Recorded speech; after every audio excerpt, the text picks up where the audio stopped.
Olá, queridos alunos! Sejam todos bem-vindos. Eu sou a professora Michele Santos, do melhor componente que nós temos, que é História. Acompanhe comigo o objeto de conhecimento desta aula. Aula 12, objeto de conhecimento, povos da antiguidade na África, egípcios, no Oriente Médio, mesopotâmicos e nas Américas, pré-colombianos. O detalhamento desta aula é o seguinte: a civilização do Antigo Oriente, organização política, econômica, social e cultural. Vamos à nossa aula?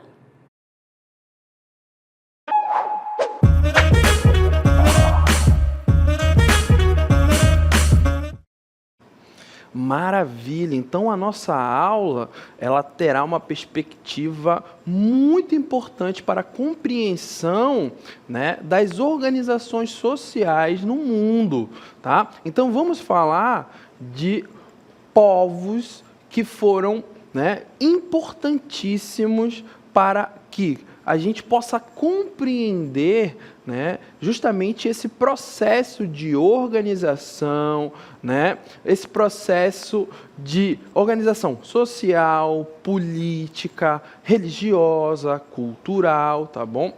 Então, vamos focar em uma região que é a região da Mesopotâmia.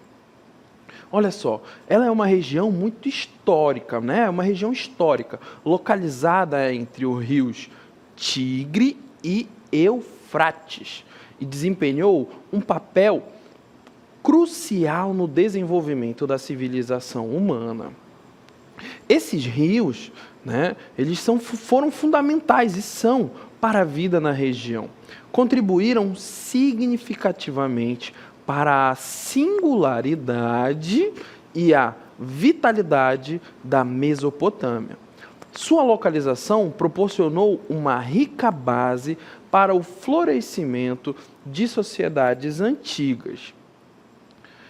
E aqui, né, nós vamos tratar justamente dessa região e de algumas características muito importantes para esse processo, né, de civilização humana. É importante, né, estarmos atentos que estamos falando desse caminhar dos seres humanos em se organizar de forma, né, a viver conjuntamente em sociedade. Vale lembrar também, né, que durante o processo da evolução humana, você viveu, né, nós seres humanos, dentro desse processo evolutivo, vivemos muito no nomadismo, na mudança, né, de locais, justamente porque você tinha, né, o cessamento dos recursos da natureza ou da caça, e aí você tinha que trocar de local. Porém, né, já ali no período neolítico, você vai ter a sedentarização, que é o quê? A fixação em um local. E dentro desse processo de fixação vem a agricultura, né, um dos principais fatores, que é o domínio da agricultura. Logo, você não vai ter que trocar, né, de região, pois você já consegue plantar, além como o domínio do fogo. E, a partir do momento que os seres humanos fixam-se em um lugar, já conseguem ter o que comer, assim como se proteger das ameaças externas, por motivos, né, quase que por tabela, você vai ter o crescimento populacional. E, conjuntamente com esse crescimento populacional, vem a necessidade de organização. Então, é justamente esse o ponto importante da nossa aula, né? Olhar para as sociedades que viviam na região da Mesopotâmia e começar a entender a necessidade de nós, seres humanos, nos organizarmos político, né, e socialmente, e também religiosamente, tá? E, então, dentro da região da Mesopotâmia, nós vamos ter aquilo que chamamos da crescente fértil. Como podemos analisar aqui no nosso mapa, né?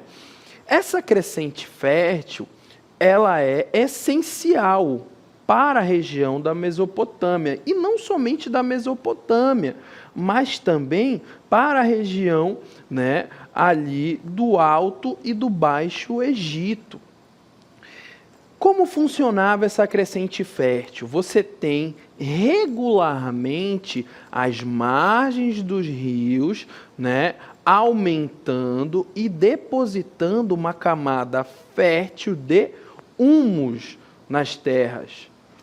E esse processo natural de irrigação e adubação da terra, né, tornou justamente essa região muito propícia para a prática da agricultura, que foi um fator determinante para o início do processo de ocupação e sedentarização da área. Então, percebe-se o quê?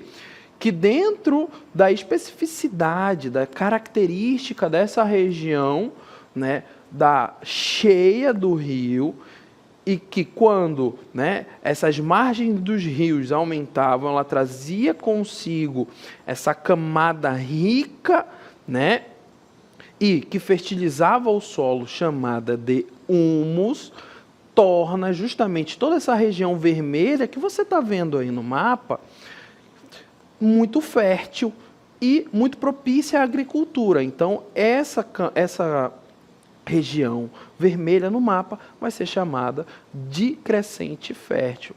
E que, justamente, ali no período neolítico, aproximadamente por volta de 10 milênios, né, no 10º milênio antes de Cristo, as comunidades começaram a explorar essas vantagens oferecidas justamente por uma característica, né, natural de abundância dos recursos naturais na Mesopotâmia. Então, para você perceber que, dentro do estudo da história, é importante estarmos atrelados às características.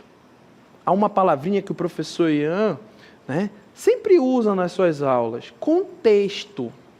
Então, o contexto da região da Mesopotâmia, justamente por essa característica do solo ser naturalmente fertilizado através isso mesmo, do humus, vai tornar uma região riquíssima e de o quê? Vai fazer florescer diversos povos que foram importantíssimos nesse processo de civilização humana. Olha só, a prática da agricultura com o cultivo de cereais como o trigo, a cevada, né, ela desempenhou um papel crucial no estabelecimento dessas comunidades na região mesopotâmica.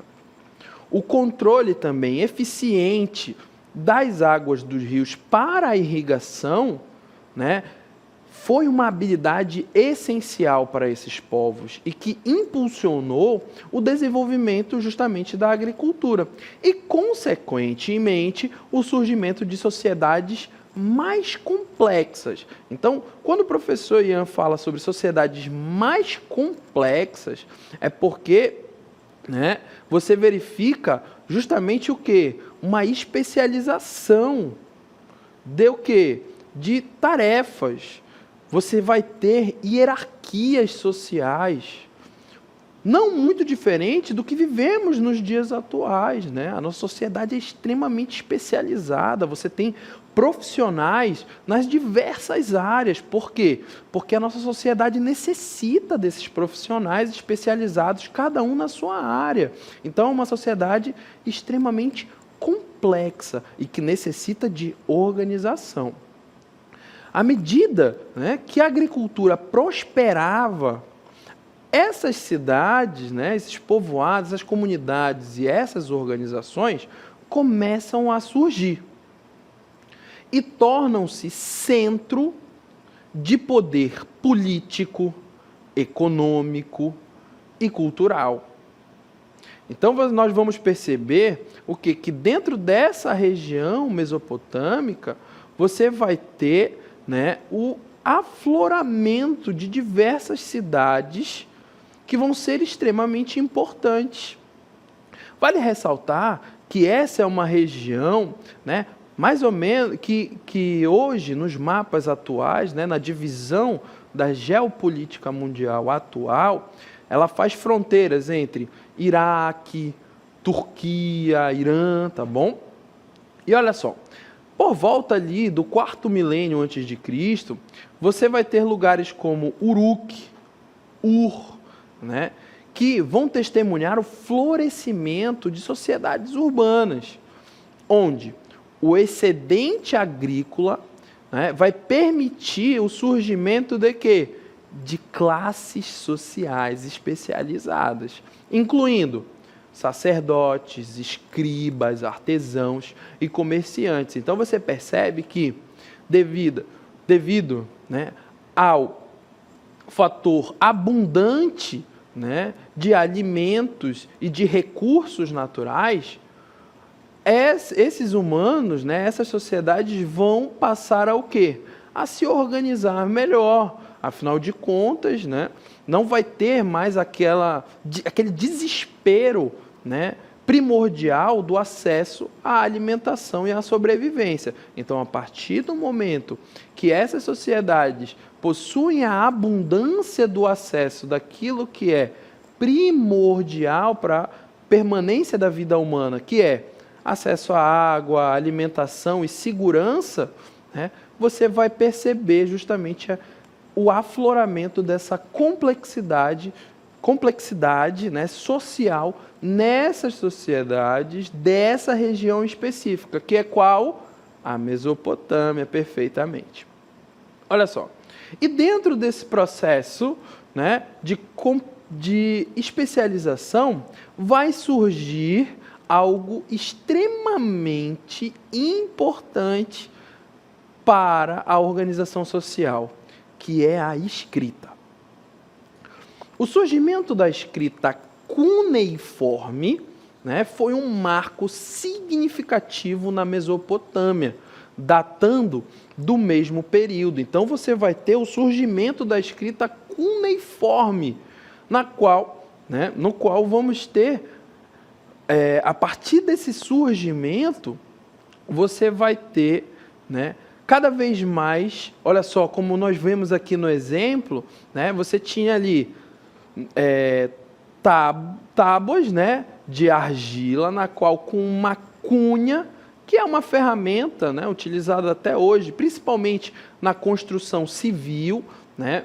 Então essa cunha é um objeto triangular, e a partir desse objeto triangular, você ia, né, afundando nessa tábua de argila os diferentes caracteres, e dessa forma, né, você vai ter a primeira, né, escrita datada e conhecida pelo homem, que é justamente a escrita cuneiforme, fazendo menção à ferramenta que era utilizada para construir esses caracteres, né, que é a cunha. Então, por meio dessa essencial comunicação, nós, nos dias atuais, temos, né, o contato com essas fontes históricas, muito bem, né, há registros da região, e aí você vai ter registros comerciais, cartas, né, entre líderes e chefes de Estado.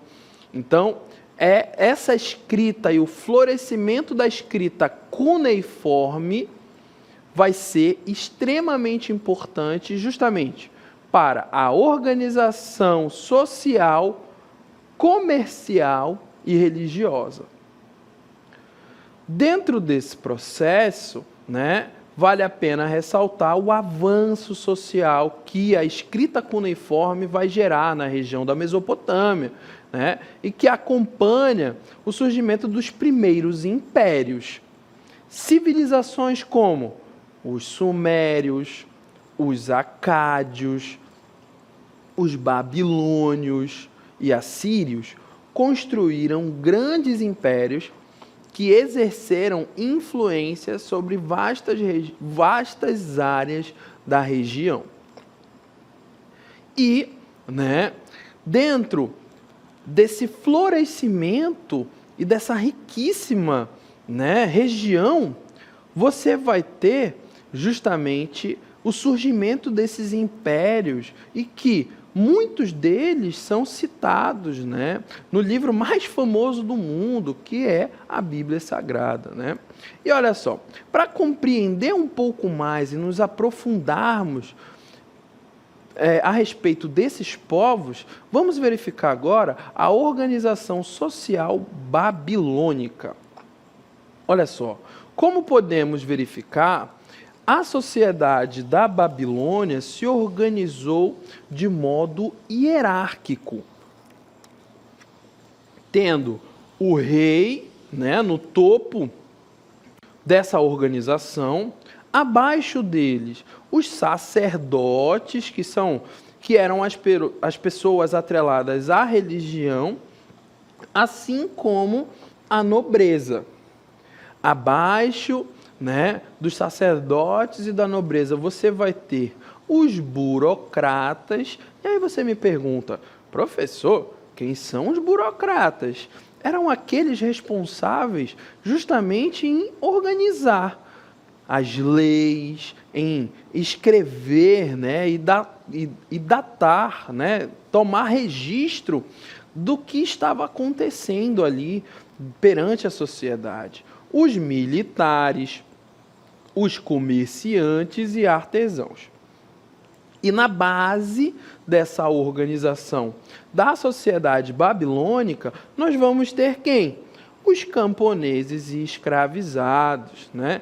Que dentro dessa divisão social, né, eram aquelas pessoas que não possuíam direitos nenhum, né? Eram aqueles que eram explorados e marginalizados. Então você percebe que a sociedade babilônica, ela já vai apresentar justamente o quê?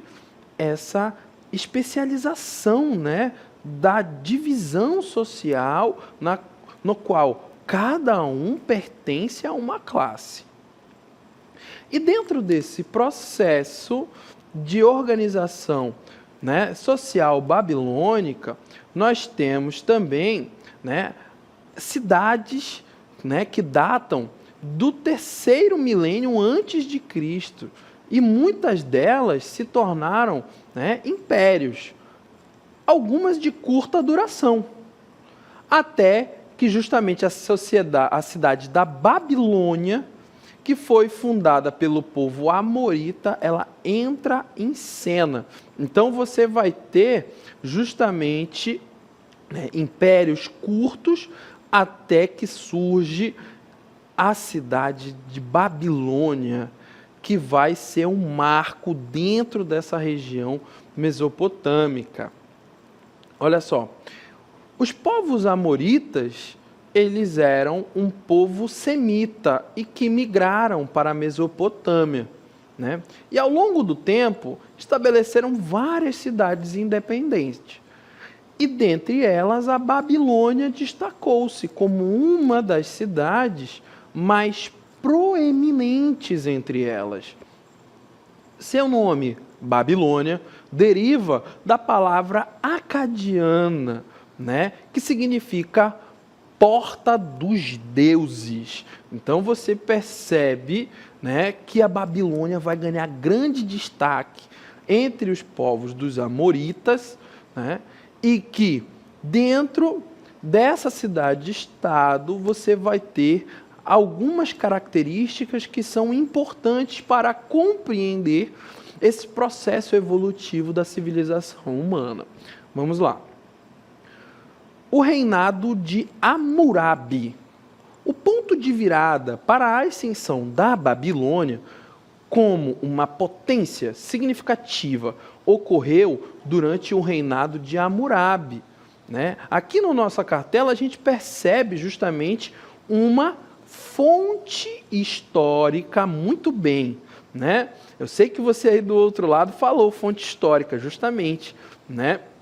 Essa aqui é uma imagem que traz justamente, né, uma peça que foi construída justamente dentro desse período, né, do reinado do Hammurabi, e que ele governou aproximadamente entre 1792 a.C. a 1750 a.C. Olha só, no reinado de Hammurabi, sexto rei da dinastia, os babilônios elaboraram o primeiro código de leis escritas e unificaram a língua. Construíram novos canais de irrigação e conquistaram várias regiões da Mesopotâmia. Olha só que ponto importante da nossa aula. Então, isso quer dizer que o código, do reinado do Hammurabi vai ser o quê? O primeiro código de leis escritas. Afinal, dentro dessa região, você já vai ter a escrita, muito bem, eu sei que você falou aí do outro lado, cuneiforme. Então, você, a partir do desenvolvimento da escrita cuneiforme, você já vai ter como registrar leis que devem ser seguidas. Vale ressaltar que o ser humano, ele apresenta essa característica, que é uma característica muito peculiar e que também alguns outros animais da natureza, na verdade a grande maioria deles, apresentam, que é o quê? Leis. Atitudes que devem ser tomadas a partir do momento que alguém foge do padrão. Então, o Código de Hammurabi vai trazer justamente essa característica como o primeiro código de leis, que vai ser muito importante para entendermos a civilização humana. Afinal de contas, todos nós estamos vivendo em uma sociedade de língua única e que segue uma linha de regras e de leis. Olha só, vamos ao texto. Hammurabi desempenhou o papel de sexto monarca da primeira dinastia babilônica. Ele é acreditado como fundador do primeiro império babilônico, alcançando uma unificação abrangente no mundo mesopotâmico, a unir comunidades de sumérios e semitas. Sob sua liderança, a Babilônia atingiu o auge e o seu esplendor. E aí, vale, nos atentarmos um pouco mais a respeito do Código de Hammurabi.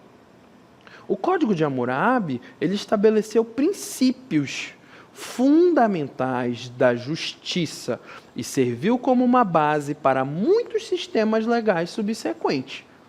Determinava penas para as infrações baseadas na lei de talião, olho por olho, dente por dente, sangue por sangue, carne por carne, e da ordalha, o julgamento divino. Então você percebe o quê? Que o Código de Hammurabi, ele já traz essa preocupação em manter a ordem, em manter a sociedade em ordem. É claro que você vai ter, imagina, você está lidando com milhares de pessoas, e dentro dessas milhares de pessoas vão ter aqueles que vão destoar de um comportamento que é esperado, de uma pessoa que segue a ordem, que respeita as outras. Então, dentro de qualquer sociedade, você vai ter essas pessoas que, infelizmente, não respeitam as outras, furtam, ou até mesmo lesionam as outras.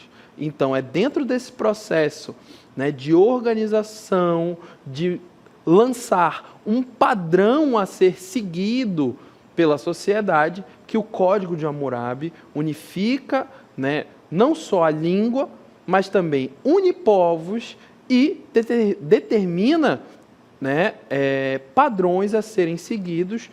E se você não seguisse aquele padrão, assim como nos dias atuais, você sofre punição. E agora eu chamo para cá os soldados assírios, outro povo extremamente importante da região mesopotâmica são os assírios, na qual nós conseguimos aqui verificar a ilustração de alguns guerreiros desses povos. Vamos ao texto. Em 729, antes de Cristo, os babilônicos foram derrotados pelos assírios, outro povo da região da Mesopotâmia. Lembrando, né, que nós vimos aquele mapa no início da aula que trata, né, da região do Crescente Fértil, que é uma área muito extensa. Então você vai ter o afloramento não somente dos povos amoritas, né? Você vai ter justamente o florescimento de diversos povos dentro dessa região da Crescente Fértil.